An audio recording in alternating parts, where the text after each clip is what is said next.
O reino de Azante já reinou soberano na África Ocidental. Foi um reino que se tornou um império.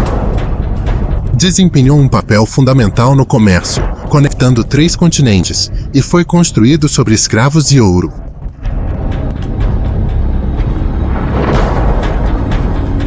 Esta é apenas uma seleção das joias da coroa de Azante.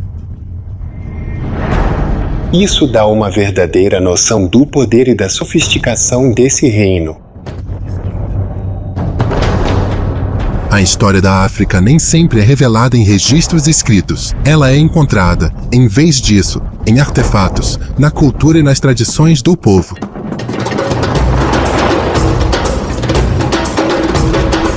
Sabemos menos sobre o passado distante da África do que de quase qualquer outro lugar da Terra. Mas a história deste continente é tão importante e valiosa quanto qualquer outra. Nesta série, estou explorando algumas das histórias mais ricas e vibrantes do mundo. E eu vim ao Ghana, na África Ocidental, para explorar o reino de Azante. É apenas um dos muitos reinos históricos e frequentemente esquecidos do continente. Azante foi um dos mais impressionantes, e estava situado no coração da floresta tropical, o que levanta algumas questões. Como uma sociedade sofisticada surgiu em meio a algumas das condições mais difíceis do planeta? Como foi criado o reino de Azante? E o que aconteceu com ele?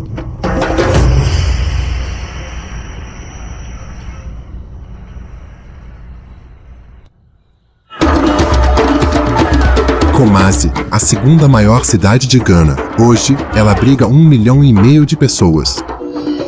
Nos séculos 18 e 19, Kumasi era o centro do poder do reino de Azante. Um visitante britânico chamado Thomas Baldis veio aqui em 1817. Ele escreveu um relato notável sobre a corte real que encontrou. O rei, seus tributários e capitães estavam deslumbrantes à distância, cercados por assistentes de todos os tipos.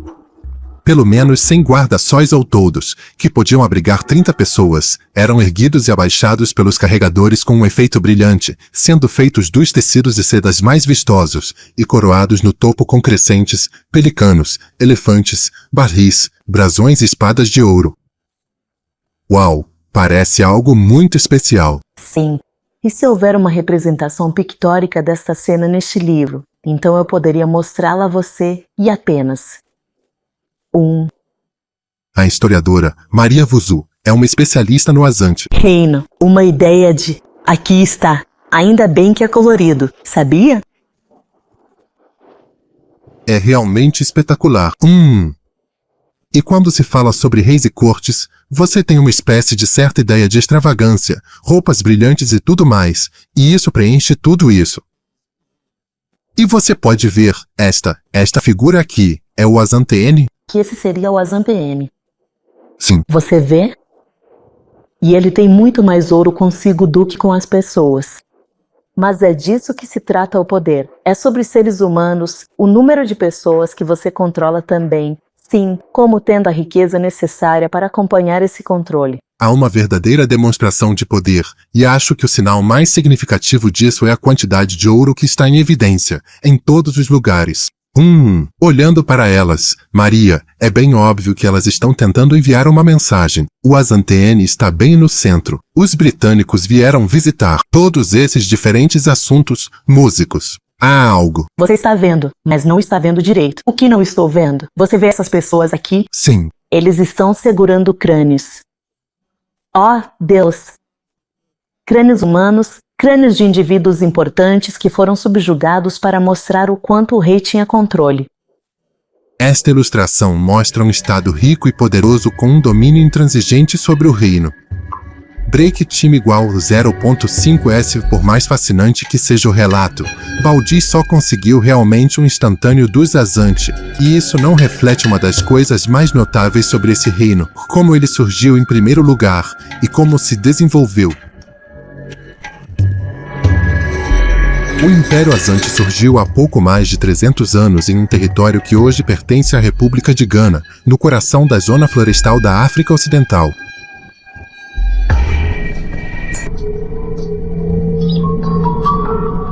A floresta densa é um lugar incomum para grandes civilizações se estabelecerem. O calor e a umidade são implacáveis. Apesar das condições, um reino complexo e sofisticado surgiu aqui, dominando uma vasta área por mais de 200 anos. A vegetação parecia tão impenetrável que a dimensão dessa conquista é difícil de compreender. Descobrir como eles conseguiram isso e onde começaram tem ocupado os historiadores por décadas.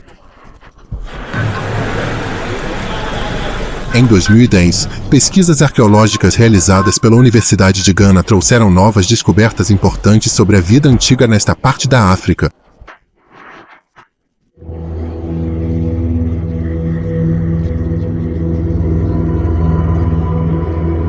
Estas são estatuetas de argila cozida que recuperamos de um sítio no norte de Gana, datadas dos séculos IX e X. O Dr. Benjamin Campion e seus colegas encontraram algumas figuras de terracota Et, talvez com 1000 anos de idade, na savana ao norte da floresta, representando animais e humanos. Ele acredita que elas faziam parte de um santuário. Isso indica uma cultura muito complexa. Quero dizer, mesmo se você olhar para essas peças como representações do mundo que cercava as pessoas que as fizeram, dá para ver que elas usam joias, adornos corporais. E exatamente, que está é obviamente uma cultura muito, muito complexa. Sim, claro que sim. Até onde sabemos, um dos marcadores de uma sociedade civilizada é a complexidade ritual, a possibilidade marcada por essas figuras artísticas. Os de qualidade também. As estatuetas indicam uma notável sofisticação entre os antigos povos que viviam nesta região da África Ocidental. Mas até agora, os arqueólogos não provaram nenhuma ligação entre esses objetos e os Azante.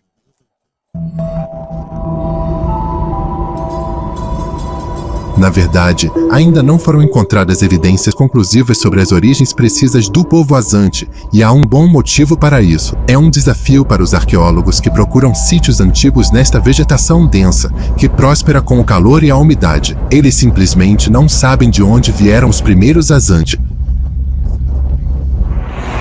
A floresta ainda não revelou as evidências físicas que poderiam mostrar o que aconteceu há muitos séculos.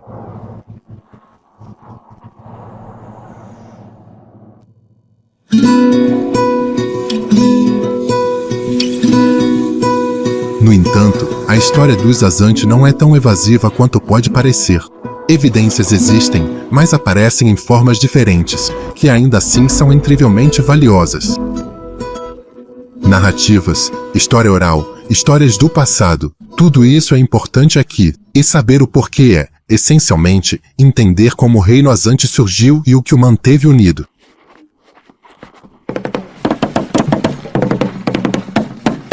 Essas pessoas estão indo para o local mais sagrado do território Azante. Isto é a história oral em ação.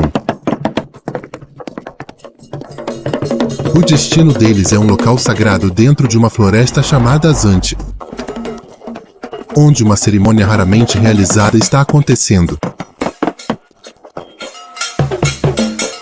Ela celebra os 7 clãs que estabeleceram comunidades prósperas na floresta e, assim, lançaram as bases do reino Tentei.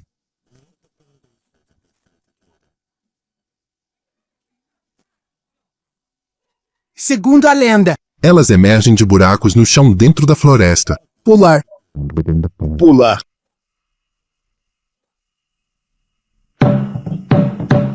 O sacrifício enfatiza o significado e a raridade do ritual.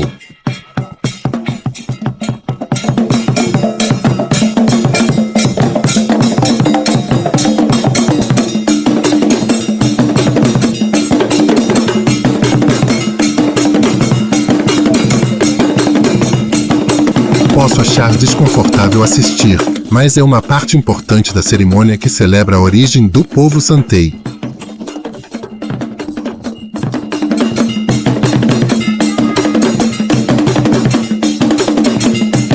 Não importa muito se acreditamos ou não que os Azanti vieram de um buraco no chão. Esses mitos são tão importantes hoje quanto sempre foram. Muitas coisas se deterioram com o calor e a umidade da floresta, mas a memória popular permanece. Os arqueólogos não podem ter certeza de que os ancestrais dos Azante vieram exatamente deste lugar. Mas a crença nas origens na floresta está de acordo com o que os historiadores já estabeleceram. Os ancestrais dos Azante eram do povo Akan, cuja língua ainda é falada. Os Akan caçavam e coletavam alimentos há cerca de 600 anos. Mas, 300 anos depois, um reino sofisticado havia surgido nesse meio tempo. O povo Akan e seu ambiente passaram por uma transformação significativa e rápida. Antes que uma comunidade pudesse se estabelecer em um lugar, era preciso superar um grande obstáculo: a floresta.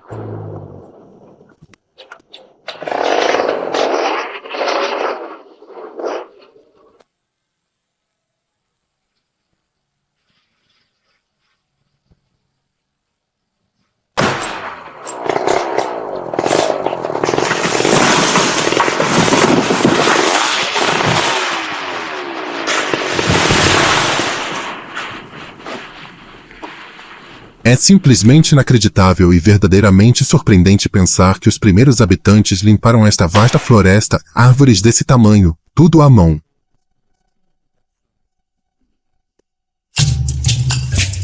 Durante o auge do desmatamento da floresta, há 500 anos, Ian usava machados para enfraquecer os troncos e depois derrubava as árvores.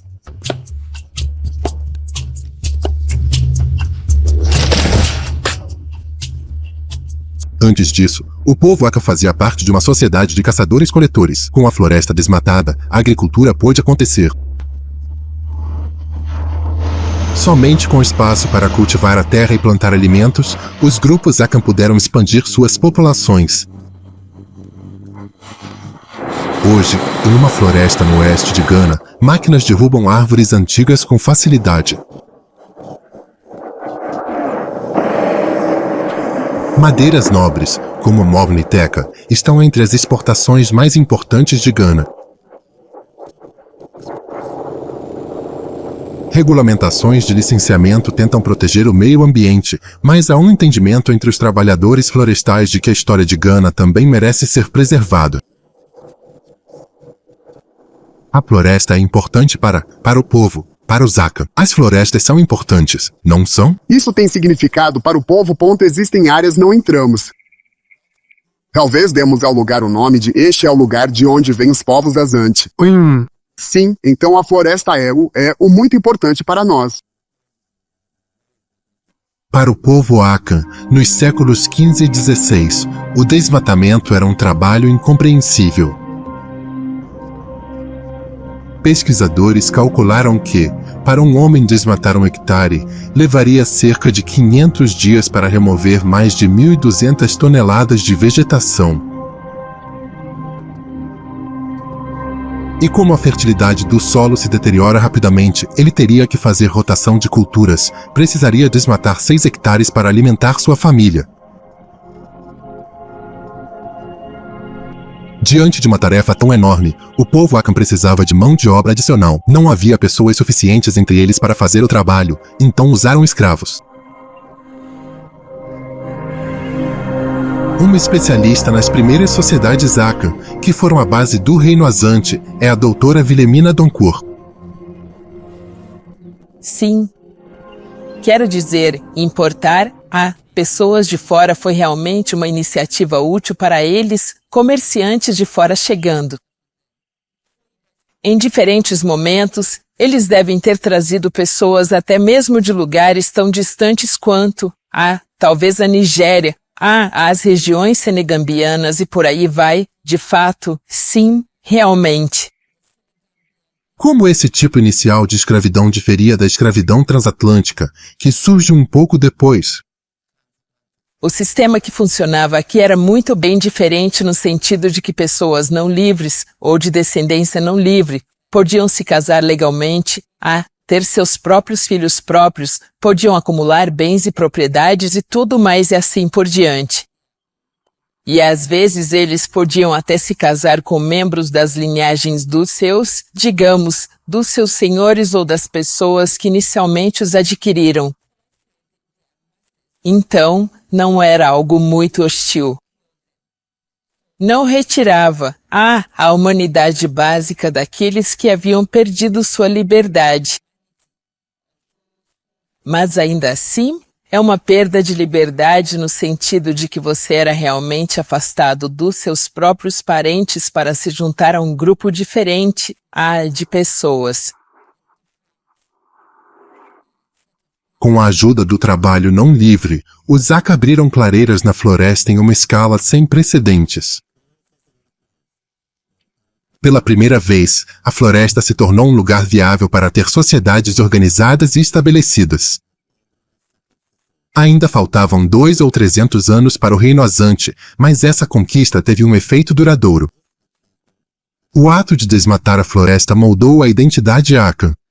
Havia um grande sentimento de orgulho pelo sucesso desse esforço contra a floresta, mas isso só aumentou a necessidade de fazer mais. Os agricultores se estabeleceram nas áreas desmatadas e cultivaram as plantações necessárias para sustentar uma população em crescimento.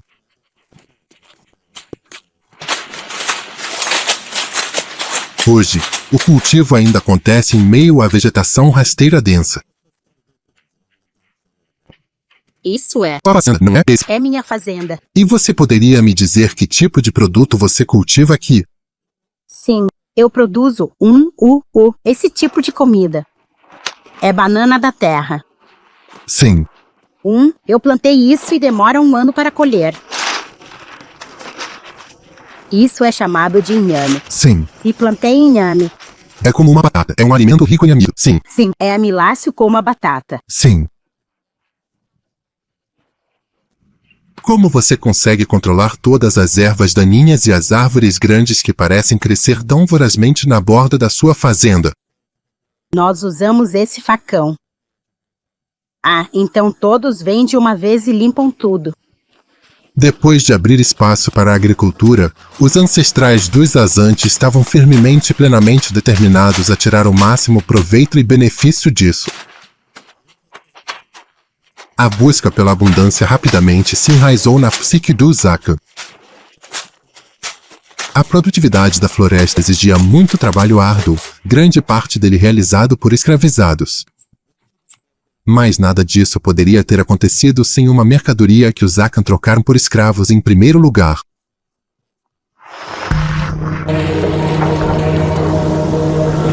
Ainda encontrada nas profundezas da floresta está o recurso precioso que pagou pelo trabalho e transformou o povo Aka.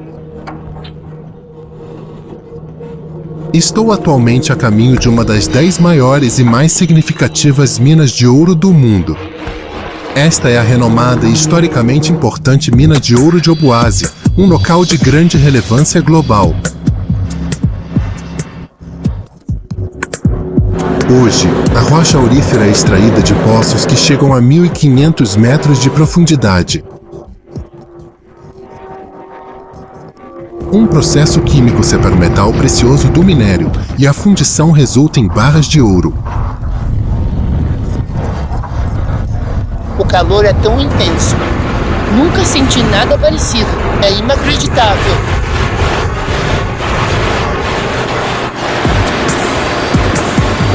Ouro avaliado em mais de 6 bilhões de libras, aos preços atuais, foi extraído daqui desde o final do século XIX. Mas a mineração vem sendo feita nesta região há muito mais tempo do que isso. Ninguém sabe ao certo quando o povo Akan descobriu o ouro, mas é claro que eles já o extraíam enquanto desmatavam a floresta no século XV. Naquela época, o ouro era encontrado próximo da superfície, fundido pelos Akan usando tecnologia da Idade do Ferro. Esse recurso precioso foi fundamental para a transformação da floresta e para os alicerces do Reino Azante. E o ouro fornecido pela floresta deu ao povo um papel significativo em uma economia muito mais ampla. O ouro Akan chegava ao norte da África e além, através das rotas comerciais transarianas, e o ouro pagava não só por escravos, mas também por tecidos, latão, cobre e sal. A partir da década de 1470, o ouro Akan passou a ter uma rota direta para a Europa, por meio de mercadores portugueses na costa. Em troca do ouro, eles vendiam armas de fogo. Um mapa feito por um comerciante no século XVI mostra com quem os portugueses estavam negociando. Os Aka mais bem-sucedidos estavam acumulando poder.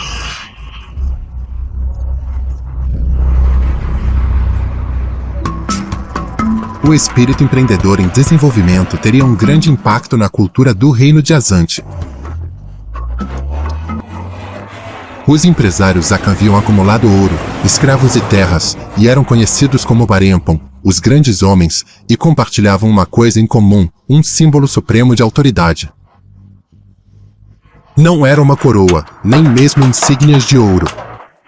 Era um pequeno banquinho de madeira.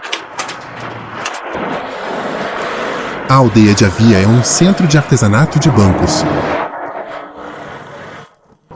Cada banco é esculpido a partir de um único pedaço de madeira sese. Os bancos mais finos feitos aqui são usados por figuras importantes da sociedade ganesa. Bancos menos ornamentados são para uso cotidiano e lembranças para turistas. Segundo o estudioso Azante, professor Kwamiain, o banco era mais que um assento para os grandes homens Aka. É um símbolo de status. Agora é status no sentido de autoridade, poder e posição na sociedade. E isso começa com o A mais velho da família, A da unidade familiar. O mais velho precisava ter um símbolo de autoridade sobre todos, então mandava fazer seu banco.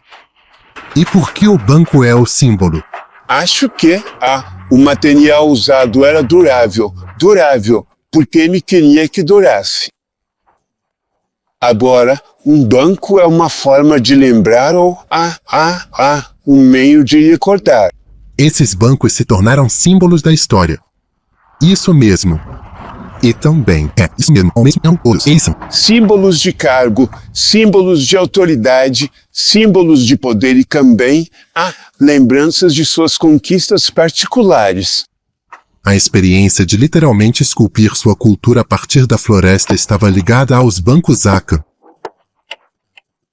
Eles ajudaram a enfatizar as raízes da sua sociedade organizada e muito mais. Não se trata apenas de enraizamento.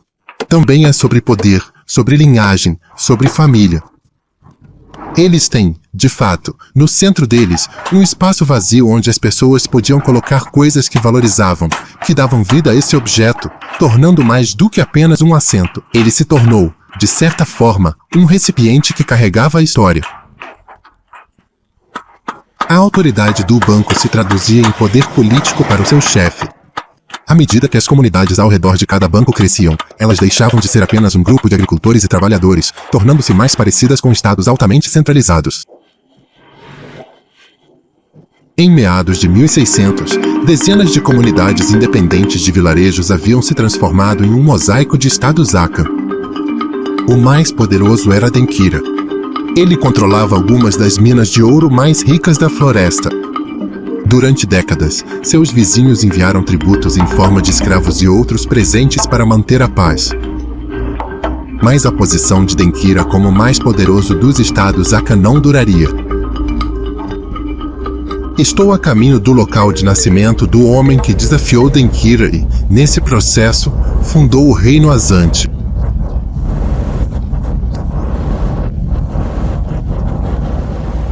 As exigências de Denkira sobre seus vizinhos deixaram-no com poucos amigos e muitos inimigos. Em 1701, uma aliança de estados derrotou Denkira em batalha. O líder da aliança era Ozei Tutu, o primeiro Azanteene, ou rei dos Azante. Segundo a lenda, foi na vila de Aninon que tudo começou. Este lugar é lindo. Recebi a oferta de um passeio guiado pelo chefe da cidade vizinha. Mas este lugar é especialmente especial, não é? Sim, na verdade. Aqui é a origem do nascimento de Ozei Tutu. Então Ozei Tutu nasceu aqui. Sim. Vamos para casa. Ok, acreditasse que Osei Tutu tenha nascido em algum momento da década de 1640. Há muito poucas certezas conhecidas sobre ele, mas acho peculiar que não haja nem mesmo muitas impressões artísticas de como ele poderia ter sido. O chefe está me levando para ver um dos poucos, e isto. Onde a mulher estava sempre sentada para cuidar da criança depois de lavá-la. E é aqui que... E estas são algumas das... Este pequeno santuário mostra um bebê Osei Tutu nos braços de sua mãe. Não dá muita ideia de como era o homem. Que tipo de pessoa ele era? Ele era um homem verdadeiramente misterioso, um guerreiro destemido, um construtor notável, que conseguiu estabelecer um reino que, se você me permite dizer, sem blasfemar, ele foi o nosso Cristo, que nos deu a tão desejada liberdade, nos deu a arte da realeza. E ele conseguiu nos unir. A escultura tem uma aparência marcadamente ocidental, e eu acho que o uso da iconografia cristã é proposital. Se Osei Tutu deve ser lembrado como um Messias, faz sentido, neste país agora muito cristão, lembrar as pessoas de Maria e Jesus.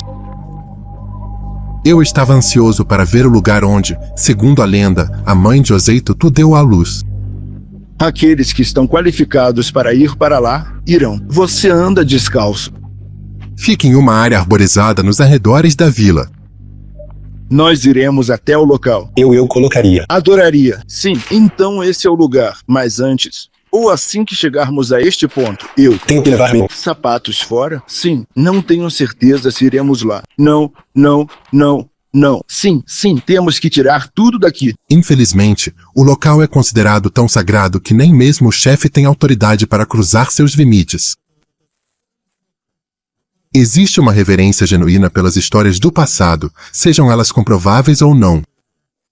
Posso te perguntar sobre a importância da história para o povo azante? Pessoas que não conhecem sua história simplesmente andam por aí como a palha comum sendo levada pelo vento.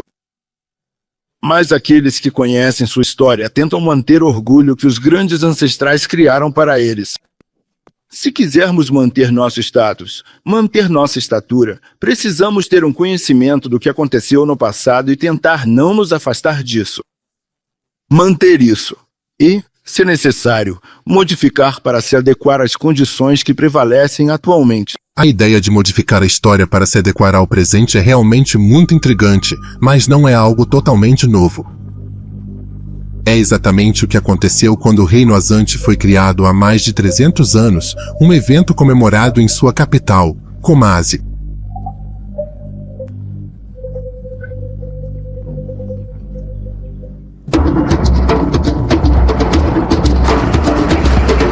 Este foi o centro do poder de Osei Tutu, e é onde uma leitura particular da história é exibida.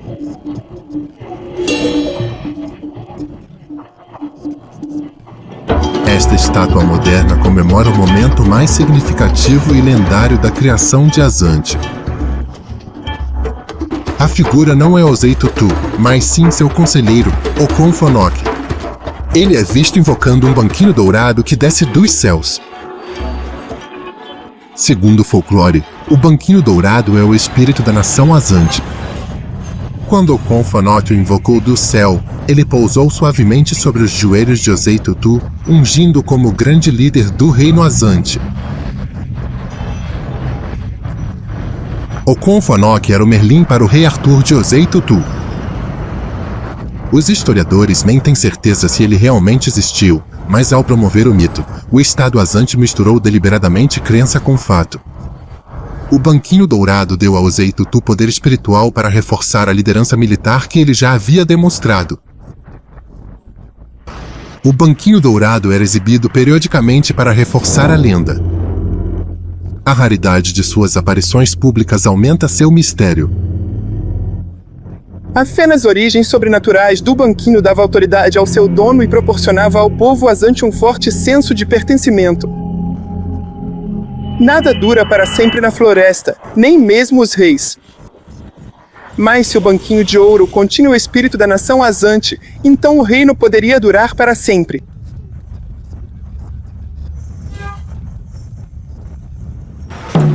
A realeza Azante seguia a antiga tradição Aka, de sucessão pela linhagem materna. Com a autoridade espiritual do Banquinho de Ouro e com a ajuda das armas de fogo europeias, Ozai Tutu e seus sucessores iniciaram campanhas de expansão. Os tambores eram vitais para as ambições do reino.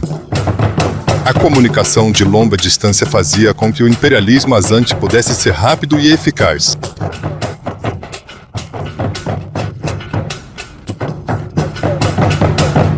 Estes são os tambores Atompan, os tambores falantes de Azante. Eles são um meio de comunicação, mas talvez não da forma que você imagina.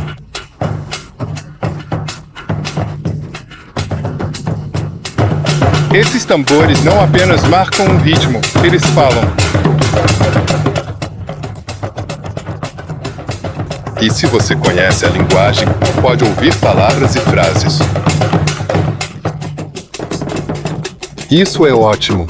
Muito obrigado. Foi simplesmente incrível. E só de ouvir, você não apenas escuta, você sente. É absolutamente maravilhoso. Então, cada um desses tambores tem um som diferente, uma função diferente. É isso mesmo? Sim. Este aqui é.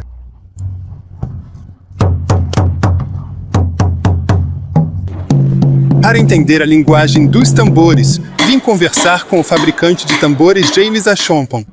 E esses tambores falam, certo? Sim. Como eles realmente se comunicam? Isso me fascina. Certas linguagens básicas dos tambores que são muito familiares para qualquer pessoa da comunidade. Por exemplo, talvez estejamos indo para a guerra ou alguém se perdeu na floresta. E também, quando vamos para o trabalho comunitário, o rei está chamando. Todo mundo tem que ir se apresentar no palácio. Isso é o básico. Todo mundo na comunidade sabe disso.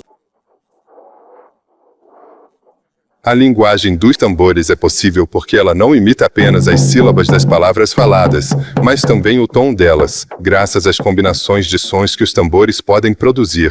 Entendi. Então juntos eles criam um som completo. Você consegue ver o som? Se você ouvir o ritmo, eu posso te chamar. Você pode me ligar? Sim, qual é seu nome? O meu nome é Gus. Como você faria isso? Eu não. Peço desculpas pela minha estupidez, mas não consigo ver a relação. Faça o Gus novamente. Repita o Gus, por favor. Gus.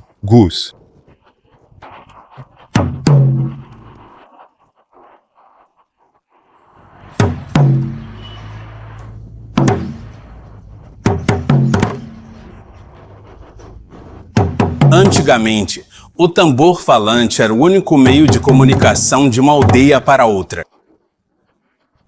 Então não havia telefone naquela época.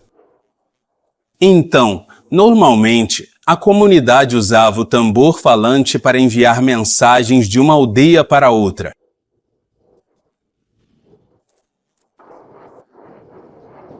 Quando você mata 1000, 1000 serão. Vir. Então esse é o grande ditado Azante, não é? Azante Kotoko. Então aquele ditado diz, quando você mata 1000, 1000 virão. A língua comum da região tornou essa forma de comunicação extremamente eficaz. Os Azante não tinham exército. Cada aldeia contribuía com soldados para campanhas ordenadas pelo Azante-N. Reservistas respondiam ao tambor para a guerra e o reino expandiu rapidamente no século XVIII. Logo, os Azante dominavam um território que se estendia além das fronteiras da atual Gana. Estados anteriormente independentes foram coagidos a entrar em uma federação. O poder foi centralizado em Kumasi. Os estados eram ou conquistados à força ou submetidos ao poder dos Azante. Eles se tornaram províncias do reino. Seus chefes tornaram-se vassalos do rei Azante, o Samtain.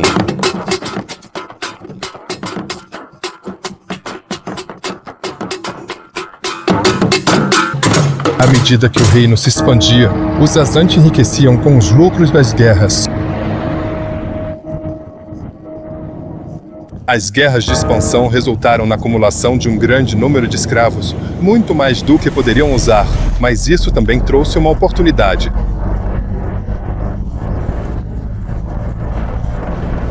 A 110 milhas ao sul de Kumasi, encontra-se a costa de Gana, um lembrete marcante da rica história africana.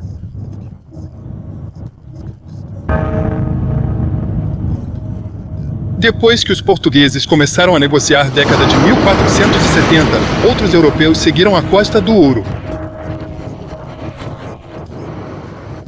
O castelo de Cape Coast foi originalmente uma base para comerciantes suecos, mas em meados da década de 1660 já havia sido tomado pelos britânicos. À medida que os Azante ganhavam destaque, os homens brancos estavam menos interessados em ouro do que em outra mercadoria valiosa, a mão de obra.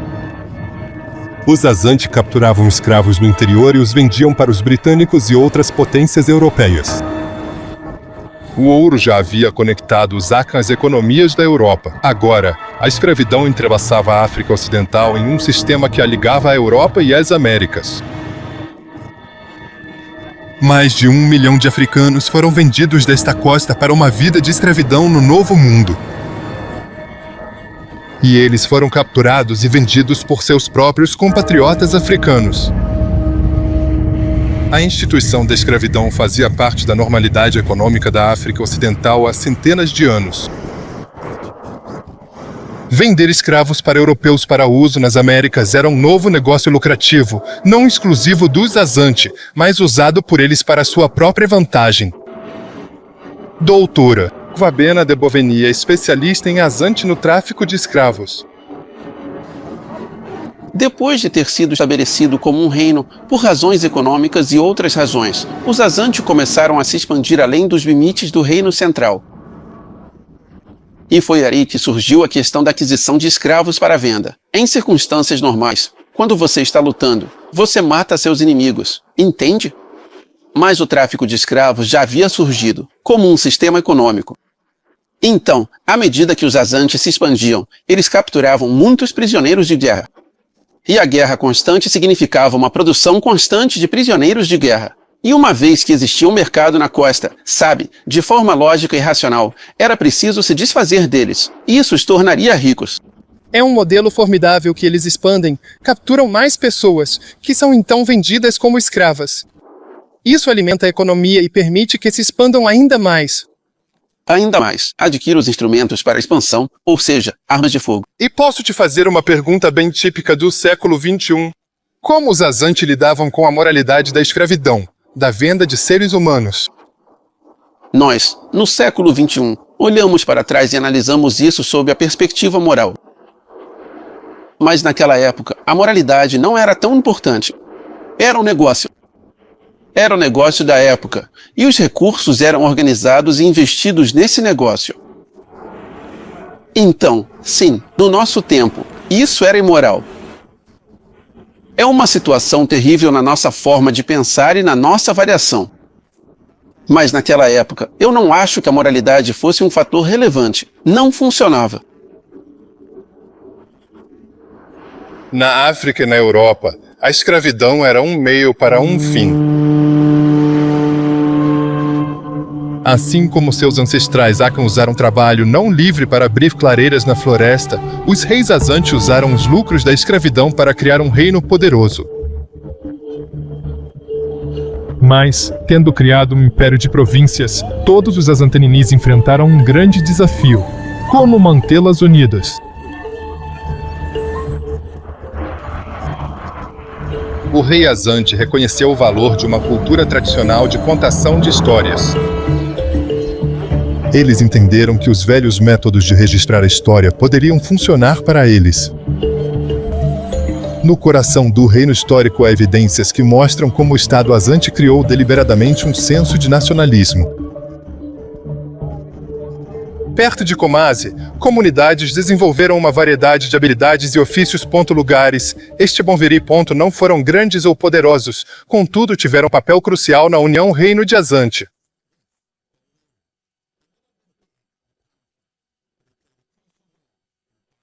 Vim aqui para ver o quente, o famoso tecido estampado de Gana. Para muita gente, isso é simplesmente um tecido colorido usado para fazer roupas. Mas há muito mais do que isso. O incrível sobre o tecido quente é que cada um desses padrões tem um significado diferente. E esses significados são usados para unir a comunidade Azante.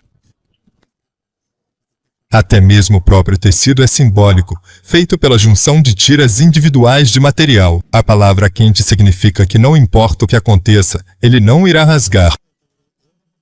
E cada padrão representa um provérbio. Nós chamamos isso de desejo do coração. Sim, meu coração está lá, Isaac. Uma das tecelãs da oficina está me mostrando como as mensagens podem ser encontradas no material. Muitos deles reforçam uma única ideia básica: juntos é melhor do que separados. O preto é a nossa cor. Esta é a unidade feminista. Vocês sabem que o povo Shanti deve se unir. Unidos venceremos, divididos cairemos. Então você precisa desse clube específico que é a unidade feminista. Então existe um tipo. Do sentido da narrativa. Isso é povo Shanti. Devemos nos unir para que possamos lutar contra nossos inimigos. Sim. E há alguma razão específica para as cores? Eles têm significados e configurações particulares. Sobre vigília, veja, África. Nós temos ouro, então a cor amarela aqui representa o ouro que temos, recursos. Aqui temos o dourado, e o preto é a nossa cor. Veja bem, sim. O verde aqui é a silvicultura. Temos floresta. O azul é o céu. Todas as cores significam algo. Eu consigo entender como esses tons criam um senso de comunidade, mas também, como você diz, que cada um destes, eles, representar algo dentro do ambiente. Maravilhoso. Quente, rico em simbolismo, foi promovido pelos Azantinis. Ao usar o tecido Bonviri, o monarca reconhecia a contribuição dos artesãos Bonviri ao reino Azante, ao mesmo tempo em que anunciava os benefícios do reino. Eu conheço esses objetos, mas só de longe, na verdade. Mas ao vê-los de perto, dá para entender por que o Azantene queria investir neles. Ele queria que fossem uma metáfora para a nação Azante. E junto com eles, ele escolheu tambores, escolheu ouro, escolheu uma variedade de diferentes tipos de artesanato que uniriam os Azante. O povo tinha orgulho de ver suas tradições sendo usadas pelo rei, mas a apropriação estatal dos costumes locais revelava o quanto o Estado estava determinado a moldar o reino conforme sua própria vontade. A nação Azante não se tratava apenas de unir diferentes povos. Embora houvesse consentimento, também havia controle.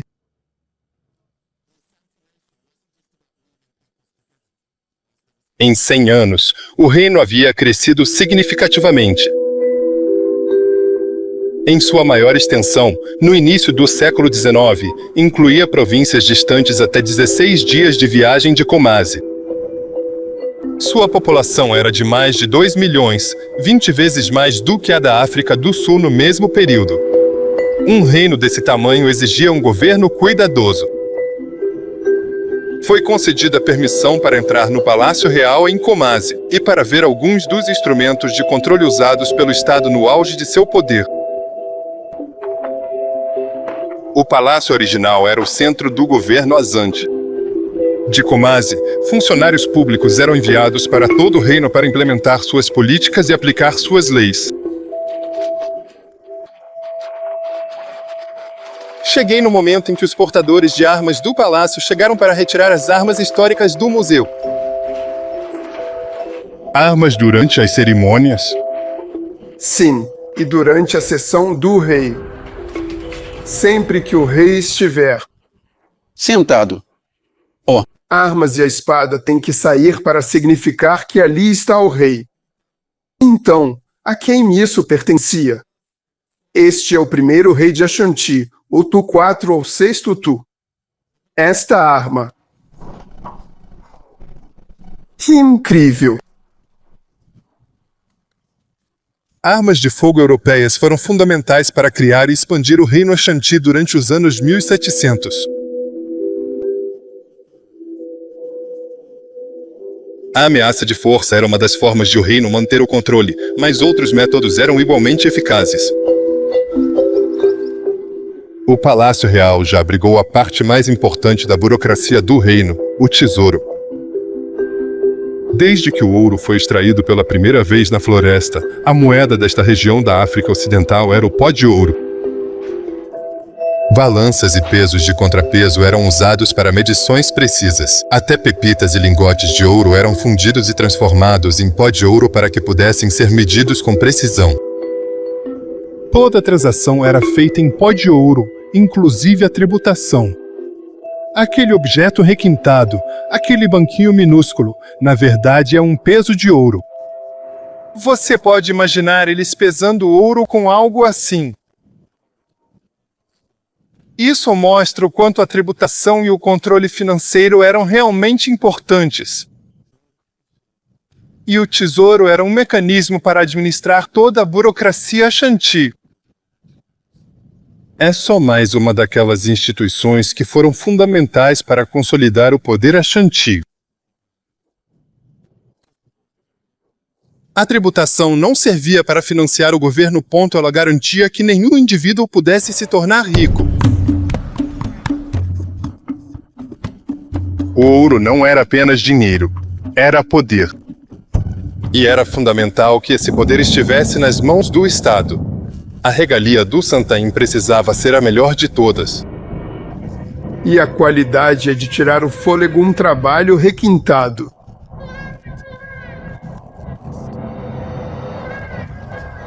Demonstrações ostensivas de riqueza por parte do rei lembravam a todos da sua história, de como o ouro encontrado na floresta foi fundamental para a criação do reino. O povo Ashanti muito aceitava que o reino estava protegido se o Estado fosse rico, mas essas suposições seriam severamente desafiadas.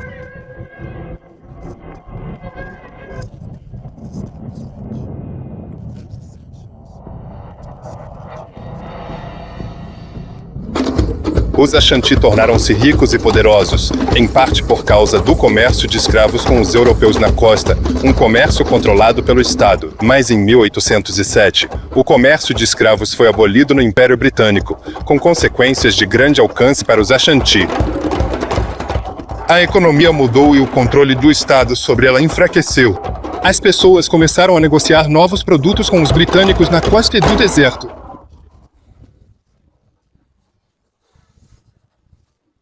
O povo Ashanti sempre acreditou no controle do Estado sobre a riqueza, mas agora estavam cada vez mais em contato com pessoas de fora do reino que estavam enriquecendo por conta própria.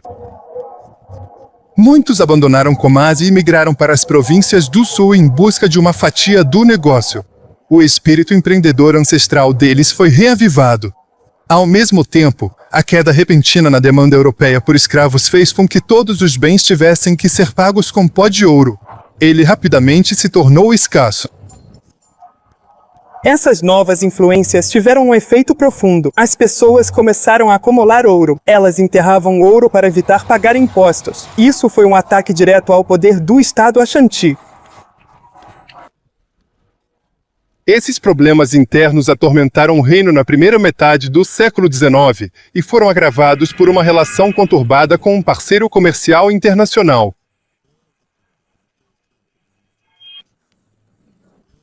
O Museu Militar em Kumasi foi construído como um forte pelos britânicos. Esta coleção de fotografias é um testemunho do envolvimento britânico final do século XIX. Mas a influência britânica na costa vinha crescendo constantemente por décadas antes. Desentendimentos e surtos de hostilidades entre os britânicos e os Ashanti. Na maior parte, as relações entre eles estados comerciais cooperativos. No final da década de 1860, mudou. Os Ashanti queriam restaurar a dominação das províncias do sul e reforçar seu controle no comércio costeiro. Mas algumas dessas províncias haviam recorrido aos britânicos em busca de proteção, e um monopólio comercial Ashanti não era do interesse dos britânicos. As duas potências estavam em rota de colisão. Com ânimos exaltados, Ashanti fizeram europeus prisioneiros, ato que os britânicos usariam como justificativa para a guerra, permitindo-lhes consolidar sua posição comercial na costa. Em fevereiro de 1874, as forças britânicas marcharam até Kumasi, sendo as primeiras tropas estrangeiras a fazê-lo.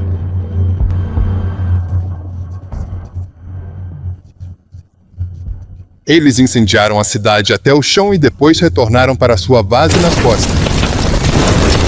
A destruição de Kumasi foi um choque para este reino até então invicto, mas o impacto foi mais do que psicológico. Com Kumasi em ruínas, os Ashanti foram forçados a aceitar a perda de suas províncias do sul. Em agosto de 1874, elas se tornaram a Costa do Ouro britânica. 100 anos após a construção do Império Ashanti, os europeus estavam conquistando terras estrangeiras. A autoridade do reino Ashanti não conseguiu resistir aos desafios dos britânicos, nem às mudanças nas realidades econômicas que afetavam seu povo. As outras províncias do reino começaram a afirmar seu poder e, na década de 1880, a guerra civil ameaçava despedaçar os Ashanti. A violência terminou em 1888, quando as facções concordaram com um novo Asantehene, um jovem de 16 anos chamado Prem Pi.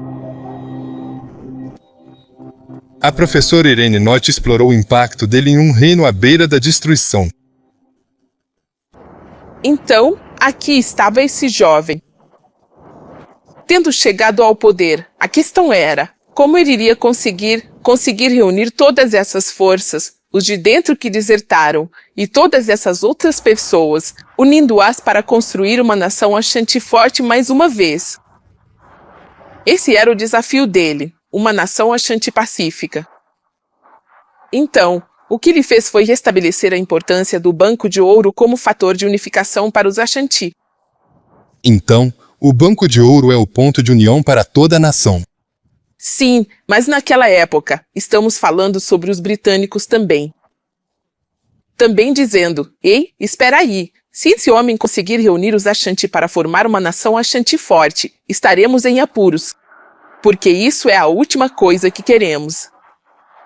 Porque os britânicos estavam agora determinados a tomar o controle dos Ashanti e transformar Ashanti em uma colônia. Então o governador foi até Kumasi. Quando chegou lá, fez exigências à crente. Eu acho que quando os britânicos vieram fazer suas exigências, eles já tinham decidido que não lutariam mais em guerras. Deixe-me ver se consigo chegar a um acordo. Se eu fizer um acordo, primeiro salvarei minha nação e provavelmente também salvarei a mim mesmo. Então era isso. Mas os britânicos estavam tão determinados que, apesar de tudo isso, decidiram, olha, vamos levar você, sua mãe e alguns dos chefes. E então os enviaram para a Serra Leoa por 3 anos e, de lá, para as Ilhas Seychelles. O exílio forçado de Prem em 1896 interrompeu o ressurgimento do reino imediatamente. 6 anos depois, Asante foi formalmente incorporado à colônia britânica da Costa do Ouro.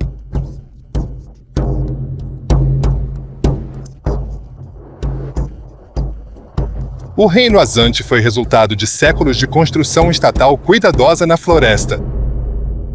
A posição central de Asante em uma economia internacional lhe trouxe riqueza e poder. Nos anos finais do século XIX, a fraqueza e a instabilidade permitiram que a Grã-Bretanha adicionasse Asante às suas possessões africanas. O reino Asante foi esmagado. Os britânicos procuraram destruir os últimos símbolos de independência, mas algo sutil, sobreviveu.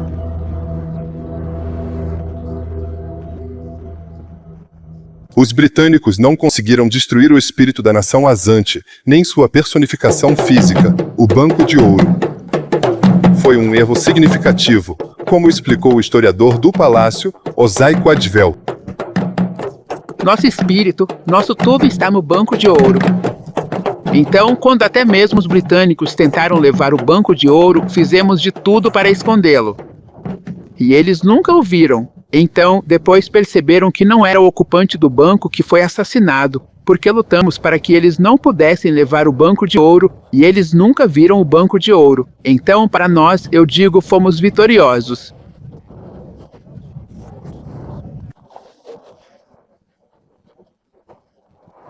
Em 1924, Premp foi autorizado a retornar do exílio. O Banco de Ouro reapareceu no Palácio Real.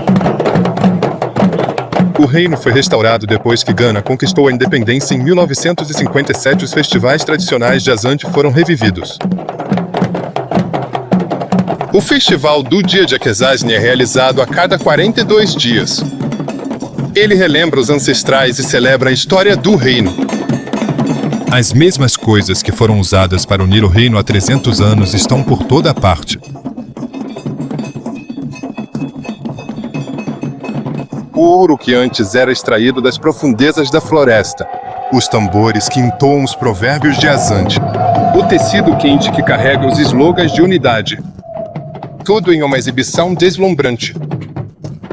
Você entende por que eles escolheram o ouro nesta vida junto com o quente? Simplesmente parece extraordinário. Nenhum desses símbolos de poder tem algo que você entende, brilham nesta vida. Chefes provinciais se reúnem para prestar homenagem ao atual Asante-Ene, Ozai II. Ele pode não comandar um exército ou exercer o poder de seus ancestrais, mas não há dúvida sobre sua importância para o povo Asante. É simplesmente incrível chegar tão perto do rei Asante-Ene, vestindo todo aquele ouro, aquele quente, a história que tentamos manter viva e pulsante neste homem, a personificação das nossas histórias. Isto é uma celebração da história, mas é uma história com propósito. Nós nos debruçamos sobre nossa história para melhorar o nosso futuro. É por isso que nossa história é muito importante para nós. Então, para o futuro, você sente que o reino está com boa saúde? Sim. Uma coisa que percebo é que nosso povo tem orgulho de manter a cultura. E somos asantes por causa da nossa cultura. O Estado Asante já usou mitologia e tradições para afirmar suas origens, reinterpretar a história e forjar um reino. Agora, esses festivais usam a história para manter a identidade Asante e o senso de pertencimento do seu povo dentro da República de Gana. Vim em busca de um reino perdido, mas encontrei um reino que está muito vivo, que ainda encontra uma coerência em torno daqueles temas centrais estabelecidos por Ozai com a fundação deste império. O ouro, o quente, a percussão, o banquinho, todos ainda têm o mesmo valor para o povo Asante hoje como sempre tiveram.